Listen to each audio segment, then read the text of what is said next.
David Spielman here. People are constantly asking me how and why and where I find my photographs. I wish I had a pat answer, but there really isn't one. I have a camera with me all the time. I'm always looking. So I'm going to talk to you about two images today, and it'll give you a little bit of a feeling of how things I go about. The first is Dr. John's second line. Dr. John was a very, very prominent musician here. He died. They were going to have a big, long second line in honoring his work and his life in New Orleans. I was very much interested in going, but these second lines have taken on a whole new life with the young people because they follow it on Instagram or whatever, and they show up and they take videos, selfies, and it loses some of the importance as far as I'm concerned. But this is going to be on a Friday afternoon down at the Mother-in-Law Lounge in the French Quarter. It was 4 o'clock. I was very reluctant, apprehensive about going down there, but it dawned on me, he was a friend. He was on the cover of my book. Get in the car, head down, concerned about parking as everybody is around the French Quarter. Pull up across the street from the Mother-in-Law Lounge. There is a legal parking spot. Very lucky and unusual. Get out of the car, cross the street, walk under the overpass, walk into the Mother-in-Law Lounge, walk up to the bar, stand there waiting. I'm going to get a beer. It's 4 o'clock on Friday. It's hot. The waitress comes up, but she's holding a beer in a glass. She sets it down in front of me, and I said, well, excuse me, I didn't order that. And she said, well, I know, but your friend down the bar sent it to you.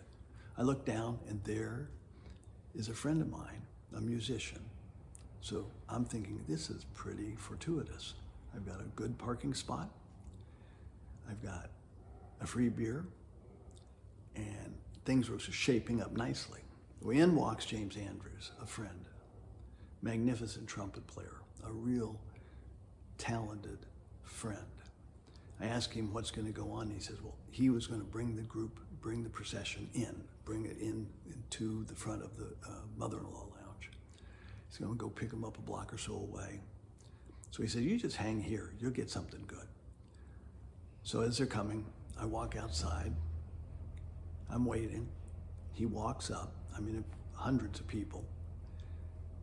He stops, and through kind of a oval, I could see him blowing his trumpet, looked like Gabriel blowing his horn. But going over the top of him was the interstate, and coming in from the left was the trombone slides. Saxophones were on the right, but in the middle of the picture is this lady that's looking at me with a less than friendly appearance. I don't know what it was, but it sure makes the picture. So that's Dr. John's second line. The second picture I want to talk to you about is during the pandemic, COVID-19. Everybody was asking me, well, obviously this is going to be your next book. I've done 2 books on Katrina, so on and so forth. I thought about it. It seemed like a natural. But then it dawned on me that all of New Orleans was quarantined, the state of Louisiana, the United States of America, and most of the world. What was going to be the unique idea of this pandemic? Dawned on me that if I was going to do anything, I had to do something that was instantly recognizable, New Orleans. So I was starting to look around different architectural buildings that might be immediately identifiable. But the streetcar is one of our most significant and important icons. So I'm standing by one of the streetcar stops. The streetcar pulls up. In the streetcar, the windows are filled with passengers, all wearing sunglasses and masks. I take a couple of pictures. Later, as I'm looking at it, I'm pleased. But it dawned on me that back in the 1940s, Robert Frank, a very, very famous photojournalist, was traveling across the country. He stopped in New Orleans, was taking pictures of our streetcar. But in his picture, he has the white people sitting in the front and the blacks sitting in the back. That was the segregated South.